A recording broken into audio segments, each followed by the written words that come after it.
Yes, reka ndabaramutse ndabifuriza ibihe vyiza abakunzi ba Star TV iyo mva mukagenda ndazi ko muri benshi mudukurikirana ndazi ko muri benshi mukunda ibikorwa byacu cyo kuri Star TV all the way from Burundi all the way from East Africa usinilinganishe na mtu my name is Starboy the Sheep ndinganisha nawe ari gusanga nduta cyangwa ndamuruta ubwo ntago biba bikenewe avadoganye la guerre extérieure vous devez gagner la guerre intérieure vous devez gagner celle de l'intérieur bavuga ati fasha warafashe tuzi ngakwera twafashijwe iyi ni Star TV imwe mu nkuru novuga ko zitwengeje nanjye no nkuru kwira ahantu heza novuga yuko nimwe mu nkuru novuga yuko zabaye mu gihugu cya Tanzania itariki 12 ukwezi kwa kane uwo bita Rogers numwe mu bapapa numwe mu bagabo afise imyaka 41 ari mu bwoko bw'abasangwe ngaho mu gihugu cya Tanzania asanzwe ari umukokayi ahantu kanaka ngaho nyene mu gihugu cya Tanzania umugabo muzima afise imyaka 41 yafashe inkoko ku nguvu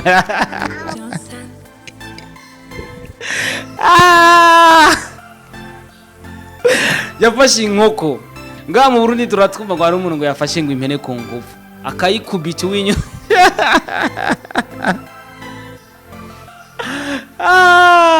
mu mugisari no bavuga ngo amebaka kuko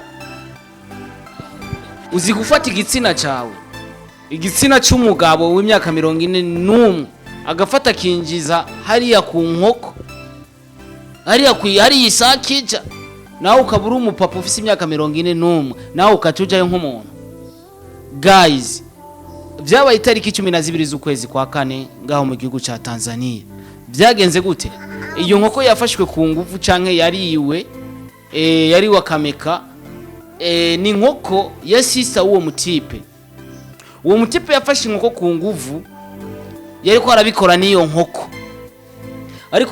niyo nkoko umwana wa sister uwo mutipe yitwa Rogers yafashe inkoko ku nguvu arayivutura niwe yacha abwira mama wiwe ari we sister uwo mutipe mama kuyo one anko iko na baka kuku sister wacha razara mufata amafoto na video ariko arajya inkoko guys rero ivyo vyabaye gute uwo musista wiwe burigiye yabona inkoko ziwe ziguma zipfa zigatahara amaraso ininyuma akavuga ati none izi nkoko zanje zigwaye iki inkoko ko zahonye ziguma zipfa hari kibazo giki kumbe jamaa anakuwa anazibundia jamaa anakuwa anazidame mwasikia akabona inkoko ziguma zipfa akavuga ati none jewe inkoko zanje zifishwa niki rero nuko reba baramufashe igipolisi cyaramufashe mu gihugu cya Tanzania gushika kuri no munsi ariko araba matohoza niyo nkoko basanze ariko arafata baci baje kuyiraba basanga yapfuye ndaza kuyikwereka ngaho muri video yiraba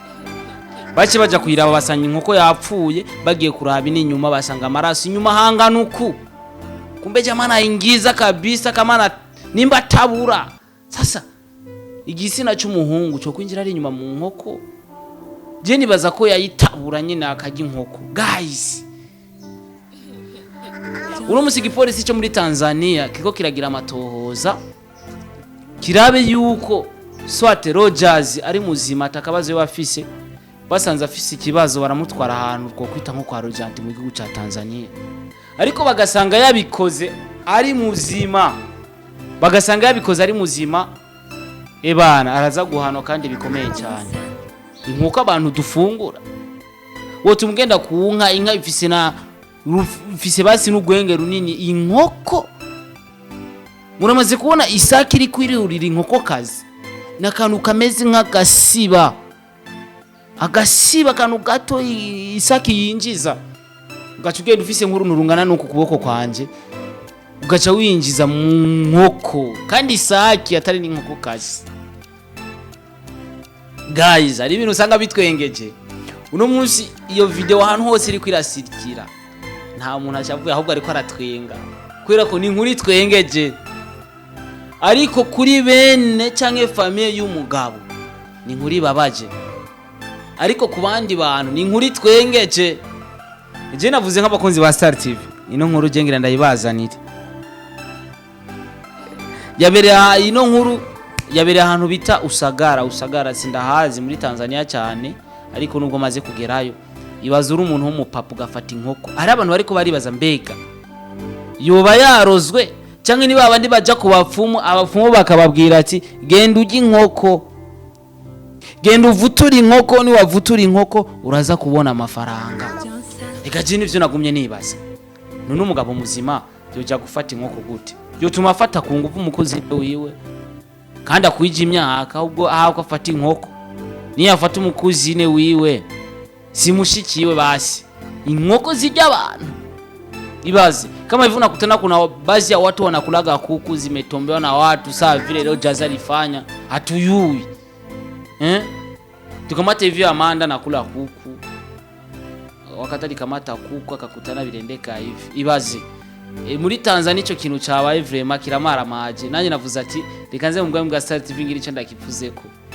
Uri umuntu ufise imyaka 41 ugafata inkoko kaja kuyisambanya, urumva ivyo bintu mu Burundi ntibiraba. Ariko mu Burundi kimaze kuba maze kumva abasambanya impene bobo bama bafashwe barahari, ariko nivyo nyene baza mu Burundi abarakaroge kubera ko nta muntu muzima yogenda gukora ico kintu. Nta muntu muzima yoja kugira iki gukora ico kintu. Inkoko umva nimbata yoyifata,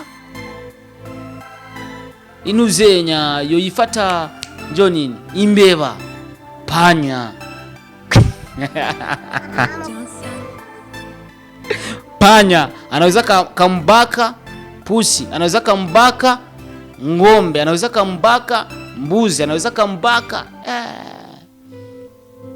guys, kino kintu mucyumva gute abakonzi ba Star TV nje kubasangiza?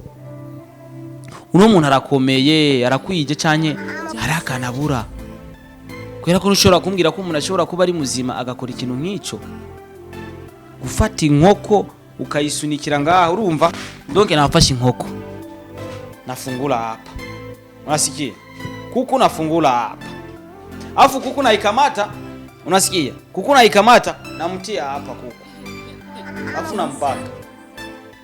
Guys, nakamata kuku ya sister yangu, ujya mutipe twa Rogers, inkoko ni ya sister wiwe, ndafashe inkoko ndayicumisa hapa. Guys, unafungula hapa kweli, unatoa kitu unatia mkuku. Incroyable kabisa.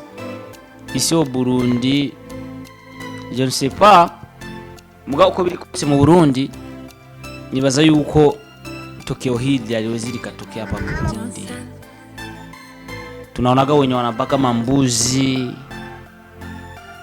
ngombe sijaona, ngombe ni amurefu. Kusema upande ngombe bitakuomba zingine ma strategy. Sasa bakunzi ba Star TV, kino kintu mucyumva gute?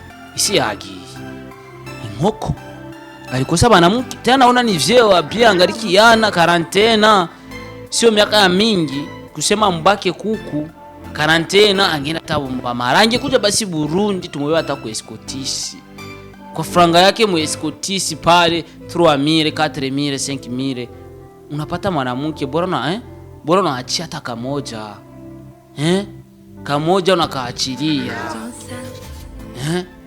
unaenda mu escotisi uno mujama yarafisa kazi nambara yako buko kai amahera kohera ku munsi.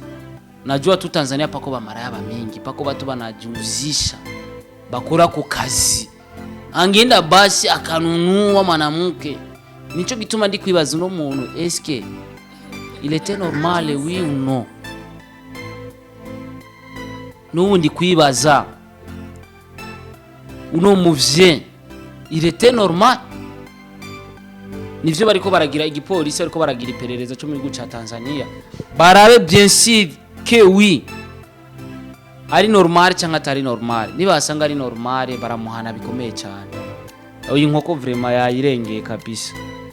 Mu Burundi bakunda kuvuga agateka k'umukenyezi, muri Tanzania ubu nibaza ko bariko baravuga agateka k'inkoko.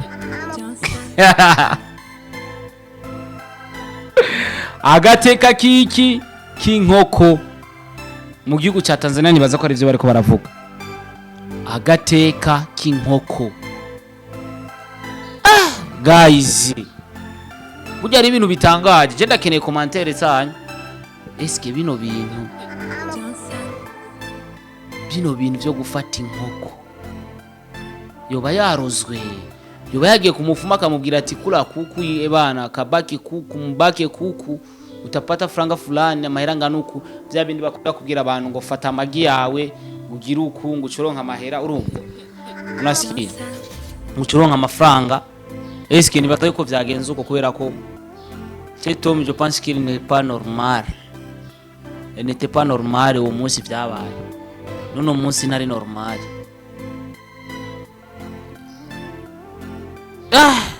inkoko ukayifata wonafata n'imbata ugafata ipanya cyangwa bwa bubeba bw'ikizungu none nk'uwo muntu anye ufise ibitungwa yo biremvya yo bigeseza ufise impene hoho sasa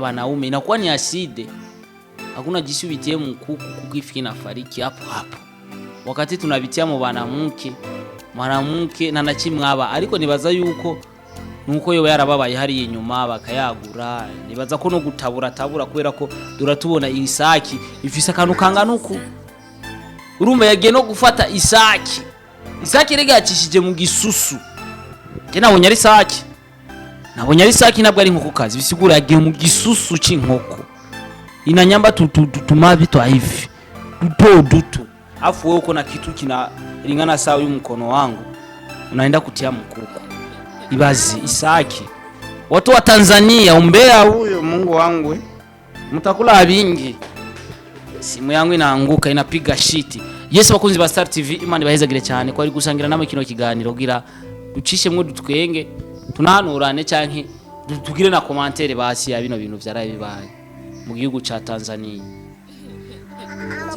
sivyo murakoze Imana bahezagire. My name is Starboy the Sheep. I like to support everybody in our country. I love you too if you love me. If you don't, along care. Avant de gagner la guerre extérieure, vous devez gagner celle de l'intérieur. Dukunda umuziki wacu, D1 yasohoye umuziki, hariho nabandi baririmbye basohoye, tugende gushigikira imiziki yabo. Hariho Dabwiz all the way from Ngozi, ariko abantu mu gisagara cya Bujumbura. Imana ibahezagire cyane. Thank you.